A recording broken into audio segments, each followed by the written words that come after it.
Alors bonjour à toutes et à tous, je suis ravi d'être devant vous ce matin. Je remercie toute l'équipe de Nautile-Art qui m'a proposé de faire cette présentation autour de la question des grands fonds. Je m'appelle Olivier Lascar, je suis journaliste à Sciences et Avenir La Recherche, où je suis rédacteur en chef du numérique. Sciences et Avenir La Recherche, qui est un magazine mensuel qui existe depuis 1947, a depuis une quinzaine d'années aussi un site web qui publie tous les jours l'actualité des sciences avec des papiers qui sont écrits par les journalistes de l'équipe. On a une trentaine de journalistes dans cette équipe de rédaction, ce qui est quelque chose qui tend à devenir assez rare, donc je le mentionne chaque fois que j'en ai l'occasion.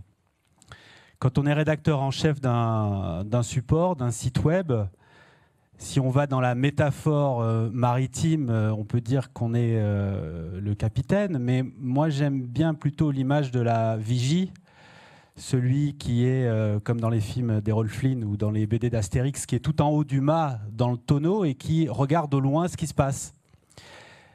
En étant à Sciences et Avenir, on peut voir comme ça des tendances de fond.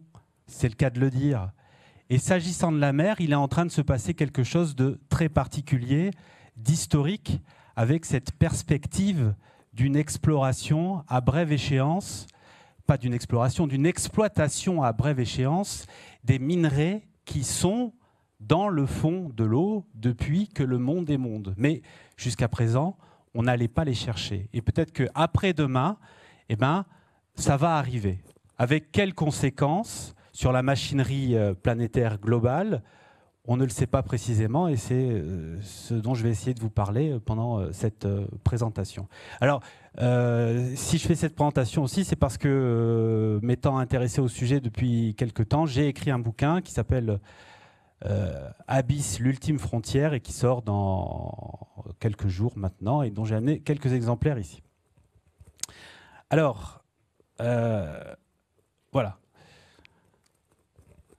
Donc ce n'est pas le jeu des 7 erreurs, hein, c'est d'un côté la plaine océanique et de l'autre la Lune. La Lune, elle est à environ 380 000 km de nous. Les fonds marins, le plancher océanique, sa profondeur moyenne, c'est un petit peu en dessous de 4000 mètres. Les plaines les plus profondes, on va peut-être les trouver autour de 6000, 7000 mètres. On va voir plus tard qu'il y a des fosses qui sont bien plus basses. Ce que je veux dire par là, c'est que le fond de l'océan, il est bien plus proche de nous, évidemment, que ne l'est la Lune. Pourtant, à l'heure actuelle, on a 12 personnes qui sont allées sur le sol de la Lune, 12 astronautes avec le programme Apollo. Il y a simplement 4 bonshommes qui sont allés au plus profond de l'océan, au fond de la fosse des Mariannes. Donc 12 versus 4. C'est bien représentatif du fait que le fond de l'eau, le fond des océans, il est moins connu que la surface de la Lune. C'est une expression qu'on retrouve très régulièrement quand on commence à s'intéresser à ces sujets. Elle fait un peu tarte à la crème, pourtant elle est réelle. Et c'est ce qui m'a été dit par les experts que j'ai rencontrés pour faire le bouquin que je viens de citer. Alors, l'image est un petit peu trompeuse du fond océanique parce que c'est la morne plaine de Victor Hugo, mais ça n'est pas que ça, le fond des océans. Le fond des océans, c'est aussi des montagnes, des vallées, des fossés, on va le voir tout à l'heure. Pour caractériser le fait qu'on la connaisse beaucoup moins que la Lune, peut-être 2 chiffres. Le premier, c'est que 20% du plancher océanique a été cartographié, c'est-à-dire on connaît, grâce à des mesures bathymétriques, on connaît le relief de 20% du fond des océans, et simplement 5% à l'échelle de la planète est exploré par des dispositifs scientifiques, des submersibles qui vont assez profondément sous l'eau. Alors, je vous disais, le fond de l'eau, ce n'est pas simplement la morne plaine qu'on voit ici. C'est assez bien représenté dans cette petite vidéo en images de synthèse qui va montrer à quel point l'océan profond, eh ben, il est profond. L'océan, c'est comme un millefeuille liquide. Il y a plusieurs strates, il y a plusieurs couches. La première d'entre elles, c'est grosso modo la surface. La surface, ce n'est pas simplement ce qui est au contact avec l'air, c'est ce qui est éclairé. C'est le milieu dans lequel pénètrent les photons, c'est-à-dire l'énergie du soleil, quoi, hein, en quelque sorte. De 0 à 200 mètres de profondeur, les rayons du soleil pénètrent l'eau, et donc c'est un milieu où se passe la photosynthèse. C'est un milieu où il y a des algues, du phytoplancton.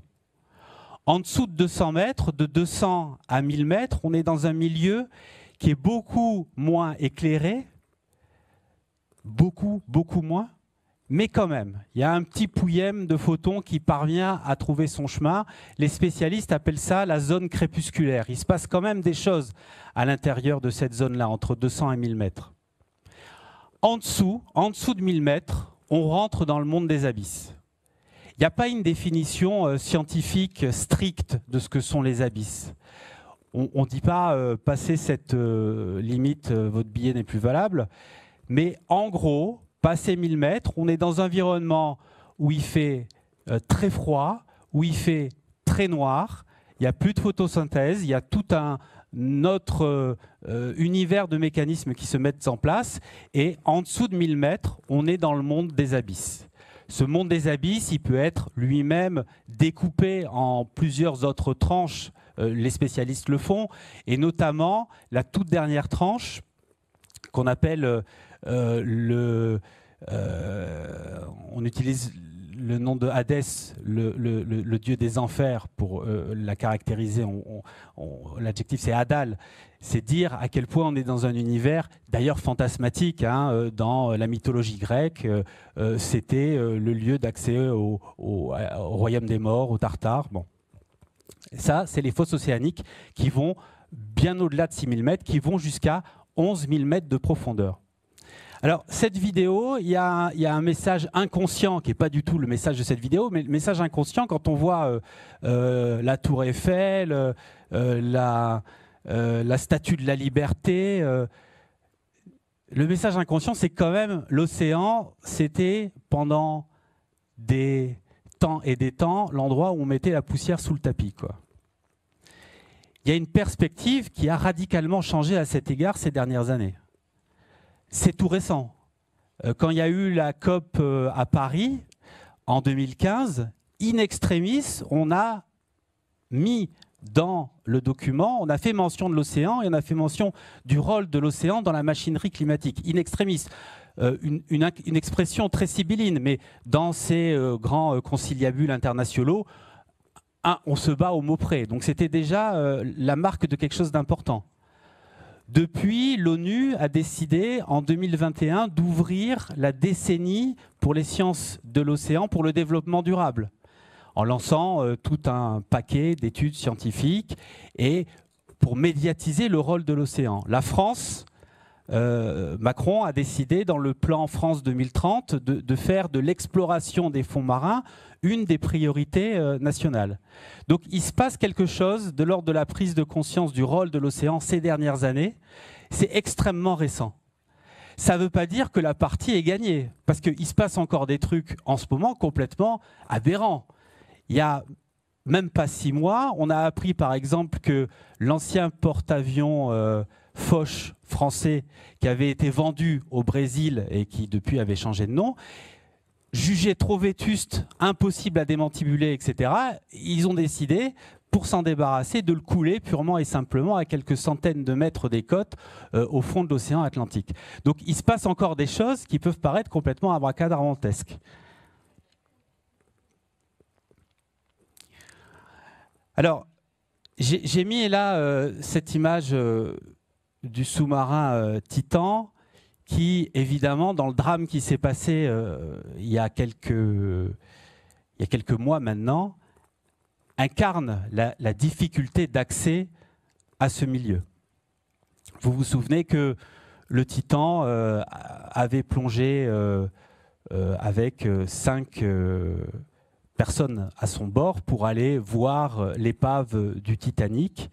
Et puis, il y a eu un problème, l'appareil a implosé, les 5 personnes sont mortes. Ça a évidemment été une affaire médiatisée à l'échelle de la planète. Ça a été un traumatisme pour la communauté scientifique, pour les océanographes, parce que c'est un sous-marin, parce que c'est un sous-marin d'exploration, parce que, sans doute très particulièrement, il y avait Paul-Henri Narjolet dans l'équipage, qui était un ancien de l'Ifremer, qui était un grand spécialiste internationalement reconnu de l'exploration du Titanic. Et toutes ces personnes sont mortes. Ce sous-marin, il n'était pas normalisé. Il n'avait pas eu l'imprimatur des compagnies qui donnent les certifications. Et ça existe dans le maritime, évidemment, comme d'autres sujets. Et il y a eu un problème. Évidemment, quand on est à ces profondeurs-là, on subit, par exemple, une pression dantesque. Il y a un de mes interlocuteurs pour le livre qui me disait quand on est à 4000 mètres de profondeur, c'est comme si on avait le poids d'une vache sur chaque centimètre carré de son corps. Ça pèse très très lourd. L'eau est un milieu corrosif, il peut y avoir des courts-circuits, enfin il y a quantité de choses qui peuvent se passer. C'est un milieu qui est extrêmement difficile d'accès. Néanmoins, il existe des appareils d'exploration qui permettent d'y aller. Il faut préciser peut-être maintenant que dans l'imagerie collective, il y a finalement 2 types de sous-marins. Il y a le sous-marin militaire à la poursuite d'Octobre Rouge, celui qu'on peut voir par exemple à la Cité de la Mer à Cherbourg, le redoutable. Voilà, c'est une superbe visite. C'est le sous-marin militaire. Le sous-marin militaire, il va plonger à quelques centaines de mètres de profondeur. Il y a eu un record il y a quelques années par un sous-marin militaire russe qui est arrivé à 1 km de profondeur, mais c'est le max. Pour aller en dessous, il faut aller avec les sous-marins scientifiques qui sont des petits appareils plus proches de ceux du professeur Tournesol que de Sean Connery dans le film que je viens de citer. Alors, par exemple, là, on voit le sous-marin qu'a utilisé James Cameron, le réalisateur de Titanic, de Terminator, d'Avatar, dont on dit volontiers que finalement il est réalisateur pour gagner des sous et pour lui permettre de faire ses campagnes d'océanographie. Il a fait construire cet appareil tout vert, là, en forme de cigario, qui lui a permis de plonger au point le plus profond de la fosse des Mariannes, à Challenger Deep. Et cet appareil, bardé de capteurs, lui a permis de faire des films qui sont visibles aussi. D'ailleurs, je crois qu'ils sont visibles aussi à la Cité de la Mer, ou en tout cas sur Internet. La réplique du bateau, du sous-marin, est visible aussi à la Cité de la Mer. Donc Cameron fait partie des 4 qui sont allés au plus profond de l'océan. Alors j'ai remis là quand même, on a vu plein de choses là dans la vidéo, on a vu plein d'équipements qui étaient sous l'eau pour montrer à quel point c'était profond. Celui quand même qu'il faut conserver, c'est l'Everest, parce que l'Everest c'est la montagne la plus haute sur Terre, plus de 8800 mètres. Si on coupait à sa racine l'Everest pour le plonger dans l'eau, la base calée au fond de la fosse des Mariannes, eh ben, la pointe ne sortirait toujours pas au-dessus de la surface. On pourrait caser l'Empire State Building. Donc c'est dire quand même que c'est un univers littéralement vertigineux.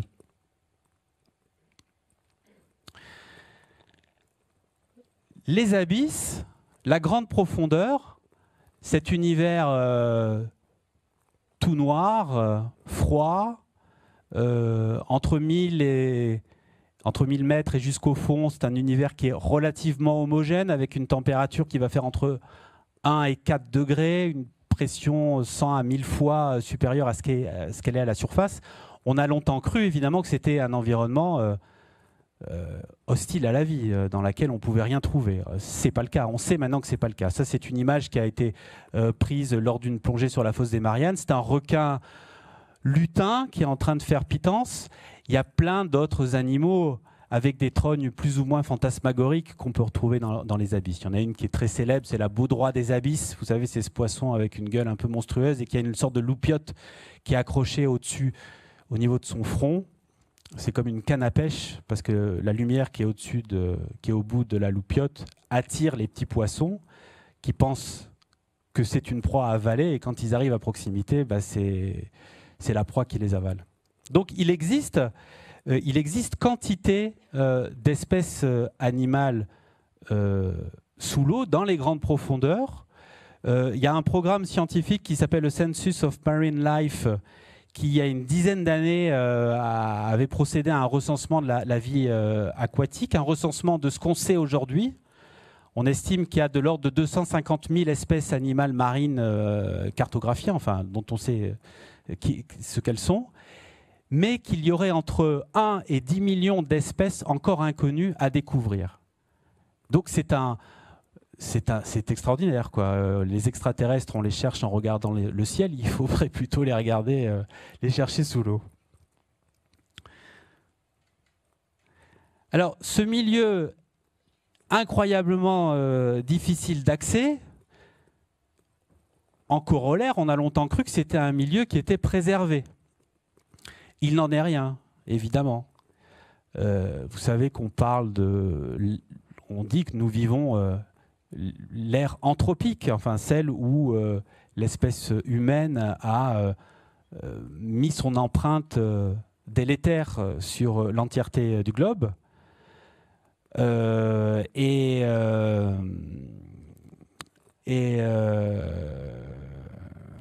Dominique, tu m'as coupé l'herbe sous le pied, là, je ne sais plus. Et le fond de la fosse des Mariannes, c'est pareil. Il y a des traces de plastique qui ont été repérées à environ 11 000 mètres de profondeur. Il y a des traces de plastique qui ont été filmées là par une mission japonaise en 2018. Donc le plastique, on en trouve jusqu'au fond de l'océan. Il y a une autre étude, il y a plein d'études qui le montrent maintenant, hein. Ce n'est pas simplement un truc comme ça.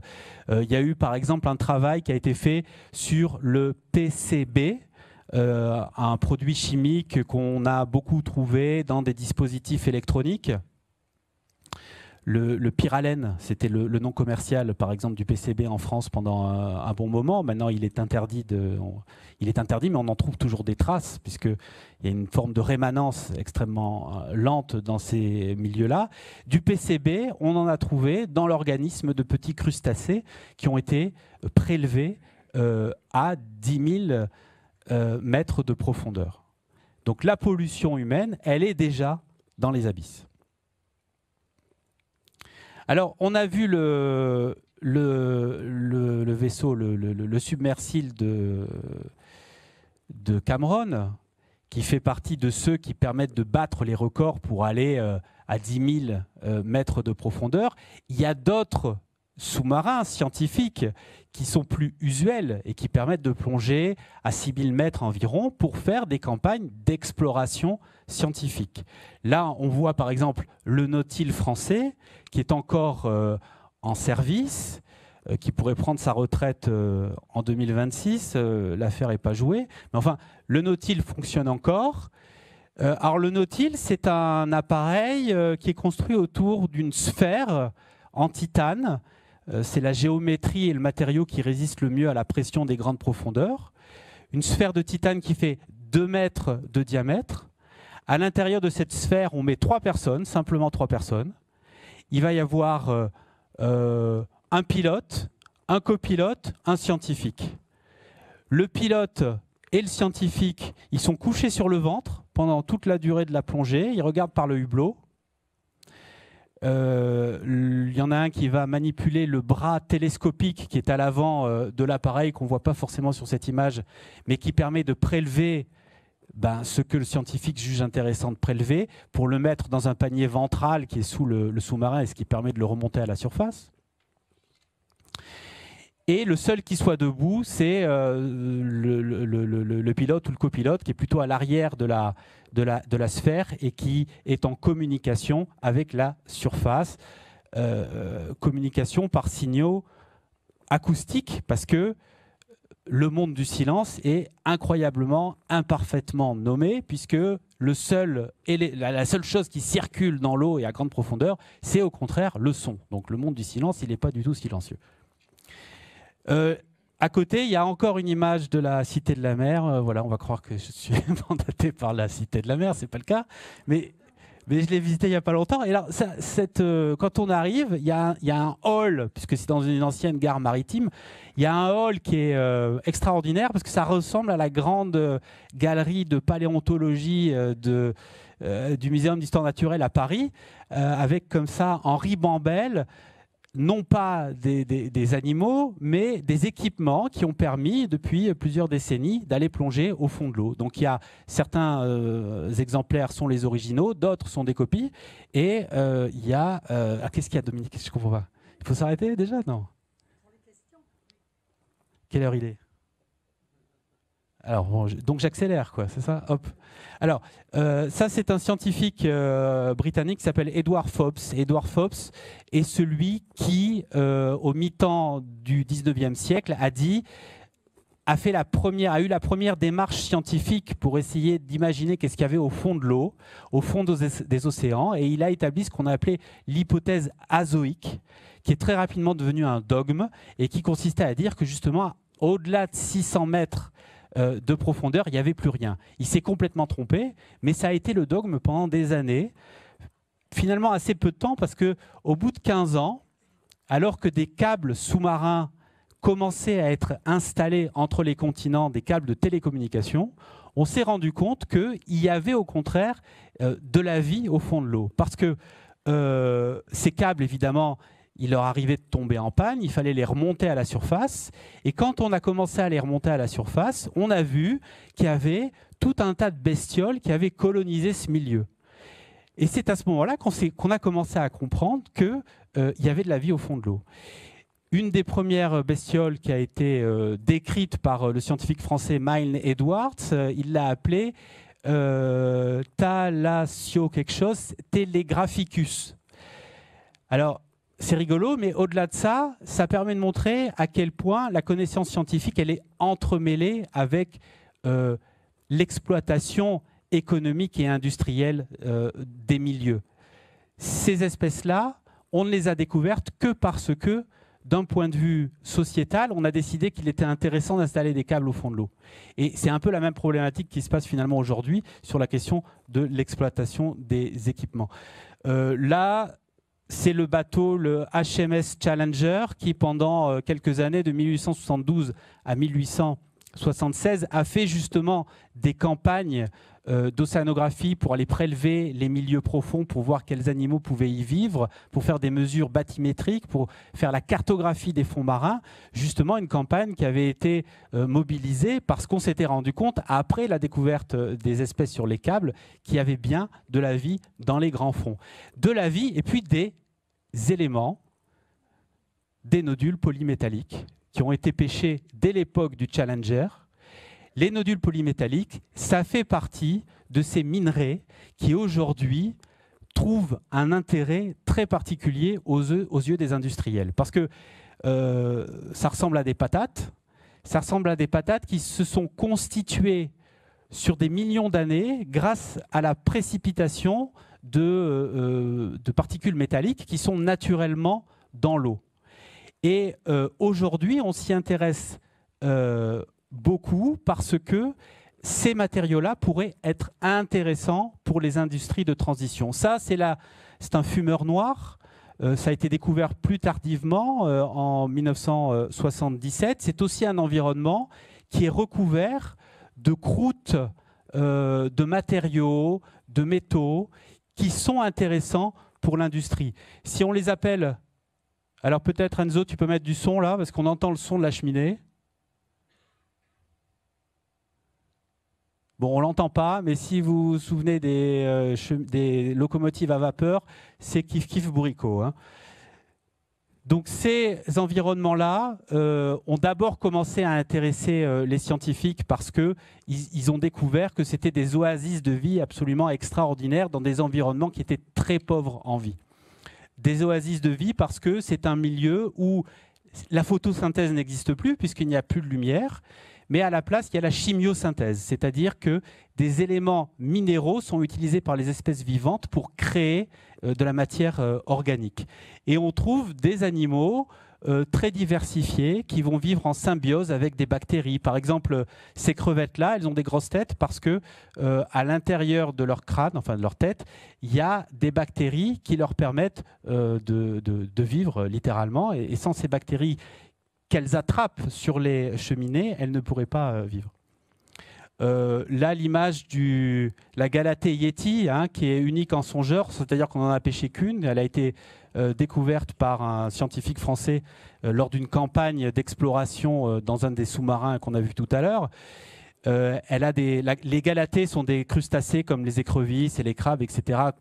Il y en a plein de genres différents, mais un exemplaire comme celui-là avec des soies qui, on dirait une meneuse de revue là, avec un boa autour du cou, c'est un exemplaire unique. Et c'est quand même caractéristique aussi de l'extraordinaire diversité des abysses. Là, c'est le dernier élément d'intérêt qu'on trouve au fond de l'eau pour les industriels. On a parlé des nodules polyméthaniques, ces patates. On a parlé de ce qui recouvre les cheminées, les fumeurs noirs. Et ça, on appelle ça les encroûtements cobaltifères. C'est un peu plus bulbeux. Ça existe au sommet de certains reliefs sous-marins. Ces trois éléments sont intéressants parce qu'ils regorgent de matériaux qui sont utilisés depuis longtemps par l'industrie. C'est les métaux stratégiques. Il y a le cuivre, le cobalt, le manganèse. Et puis, il y a aussi les nouveaux matériaux, les matériaux dits critiques, qui sont ceux qu'on utilise pour les énergies de transition. Et c'est ça qui est très intriguant avec ce sujet, qui est paradoxal et qui est peut-être un peu, c'est le message un peu déplaisant, c'est qu'on passe résolument à l'électronique, à l'électrique, parce que ce sont les énergies de transition qui permettent de s'affranchir du fossile, des émissions à effet de serre, etc. Mais pour construire les batteries, pour construire les panneaux solaires, pour construire tous ces équipements, on a besoin de minerais, on a besoin de métaux. Il va y avoir une pénurie si on n'a recours qu'à ceux qui sont à la surface de la planète. Et c'est pourquoi on a la tentation d'aller au fond de l'eau pour aller les chercher. C'est très problématique parce qu'il y a des espèces, celle-là est emblématique, on l'a surnommée Casper dès qu'on l'a découvert en 2016 parce qu'elle ressemble au petit fantôme du dessin animé. Casper, c'est un céphalopode qui pond ses œufs sur le manganèse des nodules dont on a parlé tout à l'heure. Si on prélève les nodules, eh ben, il n'y a plus l'endroit où il pourra pondre. Je vais aller vite sur certains éléments. Je voudrais vous montrer quand même les équipements qui seraient nécessaires pour aller récolter par exemple les nodules. C'est des vraies moissonneuses-batteuses qu'on va envoyer au fond de l'eau. Et ce sont ces équipements qui peuvent générer des troubles dont on ne connaît pas les conséquences. D'une part parce qu'elles vont enlever les éléments directement. Les nodules en question, si on les prélève, eh ben, il n'y a plus l'environnement naturel qui permette à certaines espèces de se développer. Mais il y a aussi un deuxième effet qui se coule. Parce que l'appareil, quand il va être au fond de l'eau et qui va faire son travail de moissonneuse-batteuse, on va le voir dans quelques instants, et on va finir là-dessus, évidemment, il va générer des panaches de matière qui vont se déplacer sur des surfaces dont on ne connaît pas la quantité, la globalité. On ne sait pas jusqu'où ça va aller. Il y a des organismes filtreurs au fond de l'eau, par exemple, qui ont littéralement un filtre au niveau de la bouche, et ça leur permet d'absorber par filtration les microparticules dont ils se nourrissent et qui sont naturellement dans l'eau. Avec toute cette poussière, les filtres se bouchent, les animaux meurent. Ces panaches qui vont être émis directement au niveau de la surface du fond océanique, ce ne sont pas les seuls. Parce que toutes les patates vont remonter, on commence à le voir ici, vont remonter vers le bateau. Et quand elles seront à la surface, il y aura un tri qui sera fait entre la matière qu'on veut garder et celle dont on se débarrassera tout de suite en la rebalançant dans l'eau. En la rebalançant dans l'eau à plusieurs milliers de mètres, à 2000 mètres de profondeur, alors qu'elle vient de 6000 mètres de profondeur, qu'est-ce qui va se passer? Qu'est-ce qui va se passer quand le cachalot va se retrouver avec une bouffée de matière sous le nez à laquelle il n'aura pas été habitué? Bon, écoutez, on va s'arrêter là. Merci beaucoup, Olivier.